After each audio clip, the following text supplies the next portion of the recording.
Elvish Yadav versus Prince Narula, क्या है ये कंट्रोवर्सी और क्यों इतनी तुक ले रही है? देखो, मुझे इस कंट्रोवर्सी के ऊपर बिल्कुल भी बात नहीं करनी थी, बट क्योंकि एग्जैक्टली मैं जानता हूँ क्या हो रहा है और आगे क्या होगा। बट इस कंट्रोवर्सी के ऊपर मुझे बहुत सारे इंस्टाग्राम पे डीएम्स आए कि भाई आप प्लीज़ बात करो, आपने एल्विश को बहुत सपोर्ट किया है पास्ट में, क्या अभी भी कर रहे हो, तो प्लीज़ इसके ऊपर बात करो। और आपको कहीं ना कहीं एक न्यूट्रल प्रोस्पेक्टिव से हम देखना चाहते हैं, तो मेरा न्यूट्रल प्रोस्पेक्टिव अगर सुनने की ताकत है तो ही रखना। देखो भाई, मैंने एल्विश को सपोर्ट किया, बिल्कुल राइट विंग वाली एक आइडियोलॉजी, उसके बाद कहीं ना कहीं प्रो इंडिया नैरेटिव के साथ एल्विश जो है हमेशा दिखा है। यहाँ पे प्रिंस की बात करें तो प्रिंस एंटरटेनमेंट इंडस्ट्री, अपना बिग बॉस, अपना एमटीवी रोडीज और फिर उसमें गैंग लीडर, उसका कोई भी ऐसा सेंटिमेंट्स जो था वो हमने कभी नोटिस नहीं किया। अब इस पूरे वीडियो के अंदर मैं चार चीज़ जो है, ऐसे चार मेन हाईलाइट टॉपिक जो है उसके ऊपर बात करने वाला हूँ इस पूरी कंट्रोवर्सी को लेके। एक एल्विश यादव, दूसरा प्रिंस नरूला, तीसरा कि भाई जो दोनों को जोड़ रही है कड़ी वो कौन सी है, तो वही टीवी की, मीडिया की या फिर पेपराजी की, या जो भी वो एक पूरा एक इंडस्ट्री के अंदर दोनों एक साथ मुंबई में काम कर रहे हैं वो वाली। पांचवी जो है कंक्लूजन कि इसका क्या एक्चुअल में क्या है। तो भाई हम प्रिंस की बात करें तो भाई प्रिंस आप सबको पता है कि सेल्फ मेड मैन है ना, सेल्फ मेड, उसने सब कुछ करा, हर एक चीज़ उसका, बिग बॉस, रोडीज़ और उसके बाद बहुत सारी जो चीज़ें उसने करी, बहुत बढ़िया चल रहा था। मतलब जो हर साल रोडीज़ आता था वो आता था, हर एक चीज़ जो होती थी वो होती थी, जो ट्रैक्शन मिलता था वो वही उसी तरीके का ट्रैक्शन रोडीज़ को मिलता था, है ना, कुछ ज़्यादा ना कम, कुछ ऐसा ही चलता था। और रोडीज़ बहुत सारे लोगों की वजह से चलता था, साथ साथ में रणविजय है, बाकी सब लोग थे, कंट्रोवर्शियल लोग और भी अंदर आते थे, तो ये सब कुछ चीज़ें होती थी। बट इस बार का रोडीज़ क्यों one of the best Roadies रहा, one of the highest in watching रहा, one of the greatest of all time goat वाला जो चीज़ है वो हुआ क्योंकि एल्विश यादव की एंट्री आती है। देखो एल्विश यादव जो चीज़ है ना, वो आपको चीज़ समझनी पड़ेगी कि Elvish Yadav highest, most followed, most loved person और हिस्टोरिक, मतलब चार्ट बस्टर, आप समझ लो 288 मिलियन वोट्स इंस्टाग्राम के अंदर, वर्ल्ड के अंदर 7th हाईएस्ट लाइक। ये रीच लोगों का ड्रीम होता है, बहुत सारे बड़े बड़े लोग जो होते हैं ना उनका ड्रीम होता है। वो एल्विश को हर एक चीज़ लोगों ने बहुत सारा प्यार दिया। उसके बाद कंट्रोवर्सीज हुई, लोगों ने उसको क्रिटिसाइज़ भी किया, ईडी, सांप, ये वो बहुत सारी चीज़ें उसके ऊपर लगी। मीडिया का भी अटेंशन, मीडिया तो वल्चर्स की तरह खाती है, आप लोगों को पता ही है कि किस तरीके से मीडिया फंक्शन करती है। अब ये सब कुछ चीज़ें जो है, फ़ायदा किसका हो रहा है इन सब चीज़ों में, वो भी मैं बताऊँगा। एल्विश यादव एमटीवी रोडीज़ के अंदर आते हैं, हाईएस्ट पेड। सोचो कहीं ना कहीं पूरे रोडीज़ का अगर पूरे ट्रैफिक की बात करी जाए तो एक कोर ट्रैफिक उनका तो था ही था जो एस्टैब्लिश था, बट एक नई ऑडियंस 288 मिलियन वोट वाली जो ऑडियंस है पूरी की पूरी रोडीज़ के अंदर घुसी, लोगों ने देखा। इनफैक्ट मैंने इस बार का रोडीज़ जो है पिछले 10-15 साल के बाद देखा है। सोचो कि अगर डबल क्रॉस है तो मैंने लास्ट रोडीज़ देखा था, कोई वो पलक फलक करके कोई लड़की आई थी, वो गाली गलौज कर रही थी, वो शायद वही वाला मैंने लास्ट देखा था, उसके बाद नहीं देखा।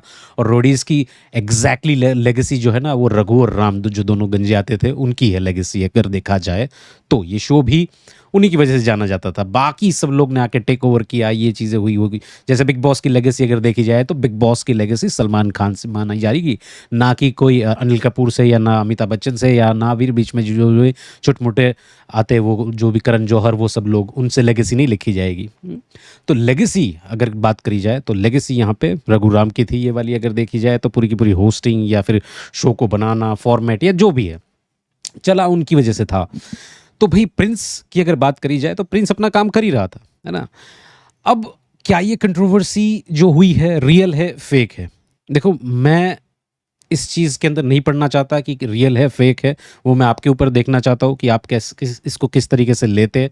क्योंकि जो लोग वीडियोस बना रहे हैं उसके इर्द गिर्द, है ना, उसके इर्द गिर्द जो जितने भी ऑनलाइन बदमाश बन रहे हैं, जितने भी लोग बदमाश बनने के लिए कोशिश भी कर रहे हैं, जो लोग डिस्टेंस भी कर रहे हैं अपने आप को, लोग उनको पलटू बोल रहे हैं, सब कुछ चीज़ें हो रही है, इन सब का फ़ायदा हो रहा है।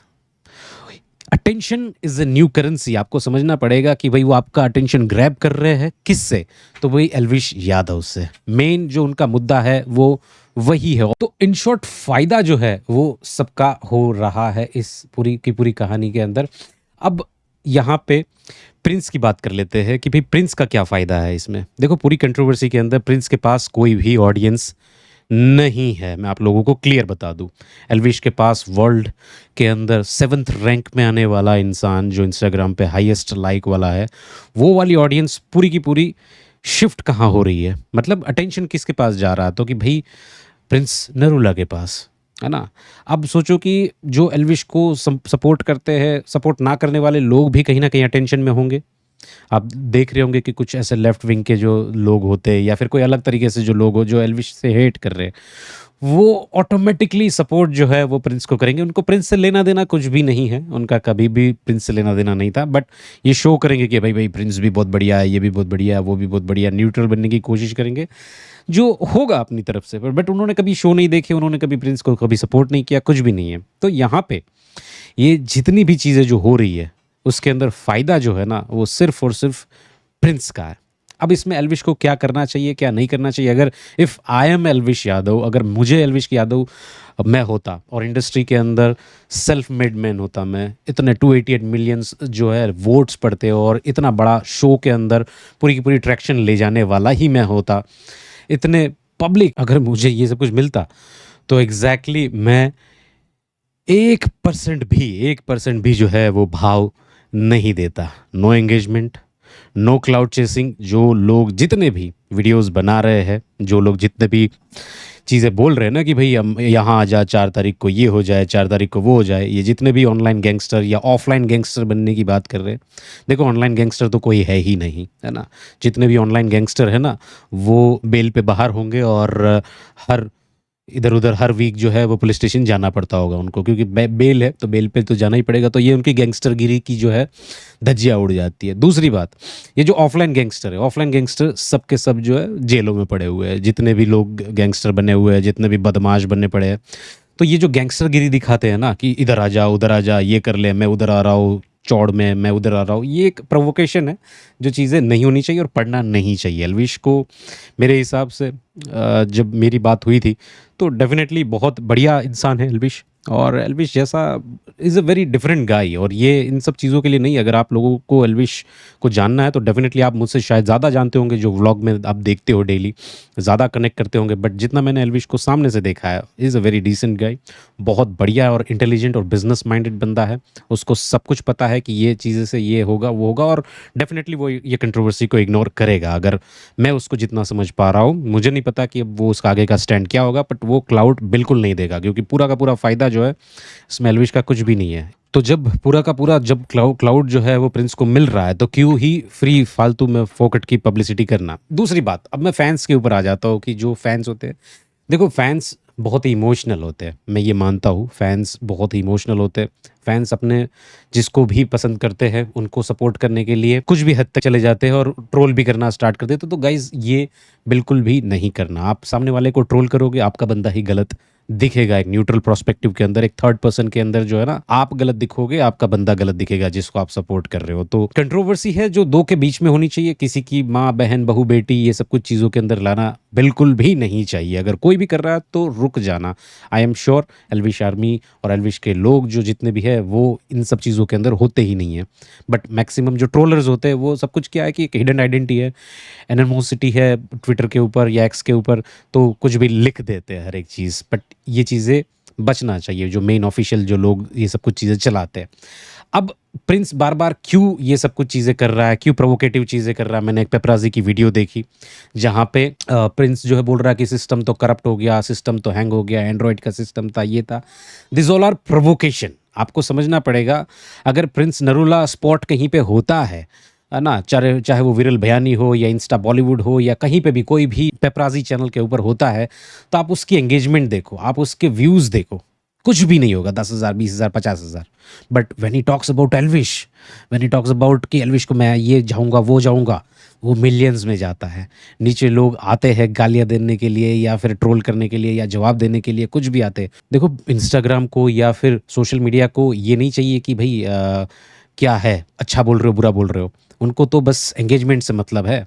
ब्रांड्स, डील्स, ये सब कुछ जो चीज़ें होती है ना, उनको तो बस एंगेजमेंट से मतलब है कि भाई पॉजिटिव जा रहा नेगेटिव जा रहा, उनको नहीं फ़र्क पड़ रहा। वोट वोट है, चाहे वो अपना बंदा दे रहा हो, उधर का दे रहा हो, इधर का दे रहा हो, वोट वोट है। तो इट्स लाइक ए वोट। अगर आप उसी वीडियो को जाके उनको एंगेज करते हो या फिर उनको कुछ भी बोलने के लिए भी एंगेज करते हो, वो और करेंगे, वो और करेंगे, बार बार करेंगे, लगातार करेंगे। जो लोग सपोर्ट करते, देखो ये जो लोग होते हैं ना, ये इनका बिजनेस मॉड्यूल ही यही है। अगर आप पेपराजी की बात करो तो इस तरीके के क्वेश्चन बार बार पूछते हैं। वो एक टिंगू सा कोई बंदा घूमता रहता है जो एल्विश को भी कुछ ना कुछ बोलता रहता है, फिर माफ़ी मांगता है। तो ये एक फॉर्मेट है, ये एक पैटर्न है जो आपको समझनी पड़ेगी कि पहले ये जानबूझ के पिन करेंगे, उसके बाद पिन करके जब पब्लिक भड़केगी तो एक एंगेजमेंट मिल गई, उसके बाद ये अपोलॉजी लेके आ जाएंगे, तभी भी पब्लिक जो है बोलेगी अच्छा देखा सिस्टम हैंग कर दिया ना तेरा तेरा कर दिया ना, तभी भी उनको एंगेजमेंट मिलेगी। तो कहीं ना कहीं पॉजिटिव एंगेजमेंट, नेगेटिव एंगेजमेंट, सब तरीके से एंगेजमेंट का जो पूरा का पूरा खेल है वो खेला जा रहा है यहाँ पे। पूरा का पूरा क्लाउड जो है वो पूरा का पूरा ले रहे मतलब एल्विश से, क्योंकि एल्विश ही बंदा जो है अकेला है इस कंट्रोवर्सी के अंदर जो सेल्फ मेड है। मैं प्रिंस को भी मानता हूँ कि हाँ भाई उसने भी सेल्फ मेड करा है, बट जो वो अभी कर रहा है दैट इज़ नॉट रिक्वायर्ड, है ना। आपकी लेगेसी होगी वो सब कुछ रोडीज बुडीज़ के अंदर जो भी चीज़ें चली है, आपको और मैक्सिमम एंगेजमेंट चाहिए, ले लो, but not at the cost of Elvish या एल्विश यादव के उस चीज़ के अंदर। आई एम श्योर एल्विश इसको इग्नोर करेगा और करना ही चाहिए, मेरे हिसाब से नहीं करना चाहिए। बाकी अब यहाँ पे जो होगा ना वो ओरिजिनल फ्रेंड्स, ओरिजिनल फैंस जो होंगे ना, या फिर ओरिजिनल जो लोग आसपास भाईचारा की बातें करते थे, ये सब कुछ चीज़ें करते थे, उन लोगों का एक्चुअल में टेस्ट होगा। मैंने हमेशा ये चीज़ एल्विश के ऊपर देखी है कि जो एल्विश जिसको सपोर्ट करता है, मैंने देखा है ये फॉर्मेट हो, और ये शायद यही रूल है दुनिया का कि जिसको आप सपोर्ट करते हो, जिसके लिए आप हमेशा मर मिटने के लिए रेडी हो जाते हो, वही कहीं ना कहीं बाहुबली की तरह जो है वो बल्लाल देव और कटप्पा बन के खंजर ही भोगते हैं। तो यही सब कुछ जो चीज़ें हैं वो मैं करंट सिनारियो के अंदर देख रहा हूँ, वो चीज़ें हो रही है। अब जो जितने भी लोग वीडियोस बना रहे हैं उन लोगों के मैं आसपास आ जाता हूँ। देखो जितने भी लोग ये सब लोग कर रहे हैं ना कि हम आएंगे, हम जाएंगे, मैं उसके साथ, मैं प्रिंस के साथ, मैं फलाना के साथ, मैं ढिमकाना के साथ, मैं यहाँ पे जा रहा हूँ, मैं वो वाला बाउंसर, मैं इधर वाला बाउंसर, ये सब कुछ, ये सब के सब क्लाउड चेसर है। मैं आप लोगों को बता दूं इनकी कोई आइडेंटिटी नहीं है। ये कोई भी अगर इनको कोई भी देखे स्ट्रीट में, इनके गली वाले लोग भी जो है इनको पहचानेंगे नहीं। अगर मैं आप लोगों को बताऊं तो इनके जिम में भी लोग इनको नहीं पहचानते होंगे जहाँ पे वो अपनी आइडेंटिटी बनाना चाह रहे।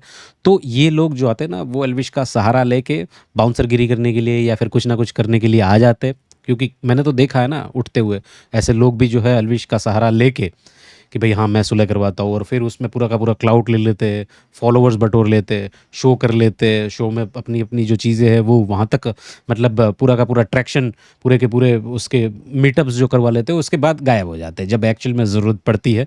तो ये एल्विश के साथ हमेशा होता आया है और वो ऐसा ही होता रहेगा जब तक वो उसको समझना पड़ेगा कि कौन असली दोस्त है, असली दुश्मन है, क्या है। बट इन सब चीज़ों में नहीं पड़ना चाहिए, आगे बढ़ना चाहिए एल्विश को। एल्विश एक्चुअल में बहुत आगे बढ़ चुका है, टीवी इंडस्ट्री के अंदर बहुत अच्छे अच्छे काम कर रहा है, बहुत सारे शो कर रहा है, बहुत सारी जो है उसके पास लाइनअप्स है। बिल्कुल टाइम नहीं होगा, आई एम 100% श्योर। तो क्लाउड बिल्कुल भी नहीं देना है, प्रोवोकेशन को जवाब नहीं देना है। ऑलरेडी पीछे जो है हमने देखा क्या हुआ, प्रोवोकेशन को जवाब देके जिसको लात गुज़े मारे थे उन्होंने क्या किया, फिर वो कैसे किस तरीके से जो चीज़ें पूरी घुमाई गई और कैसे चीज़ों में फंसाया जाता है, ये सब कुछ पता है। तो यहाँ पे दोनों में से दोनों बदमाश नहीं है, ऑनलाइन गैंगस्टर नहीं है और बिल्कुल भी करना ही नहीं। हाँ, ऑफलाइन गैंगस्टर होंगे कुछ लोग जो जेल में बैठे होंगे या फिर उनको बेल पे बाहर होंगे या फिर हर वीकेंड पे जाना पड़ रहा होगा, वो एक अलग बात है कि वो ऑफलाइन गैंगस्टर दिखाने की कोशिश कर रहे होंगे, ऑनलाइन गैंगस्टर दिखाने की कोशिश कर रहे होंगे, उसमें फिट हो गए वो वहाँ पे।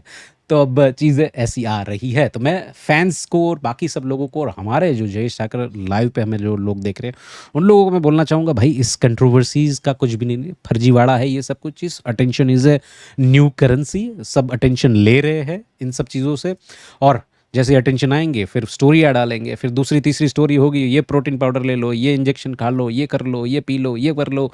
तो it's all about milking it, है ना। तो आप अपने आप को जो है सैचुरेट मत करना, किसी को गालियाँ वालियाँ दे के आप खुद फंस जाओगे, क्योंकि लोग तो जो है ना कुछ नहीं होना, ये चलता रहेगा। तो अगर आपको फ्री फंड में एंजॉय करना है then you should go and do whatever you want to do, but ignore, है ना, क्योंकि ये लोग और करेंगे अगर आप एंगेजमेंट दोगे और आप अटेंशन दोगे। बाकी के लिए वीडियो के मेरे तर्क वितर्क और ओपिनियन समझ में आ रहे हो तो मुझे कमेंट में बिल्कुल बताना कि क्या एग्री करते हो नहीं करते हो, और चैनल को सब्सक्राइब कर देना, और मेरा इंस्टा है उसको भी फॉलो कर लेना, क्योंकि वहाँ पे भी बहुत चटपटी चीज़ें आ रही है, बहुत ख़तरनाक वाली।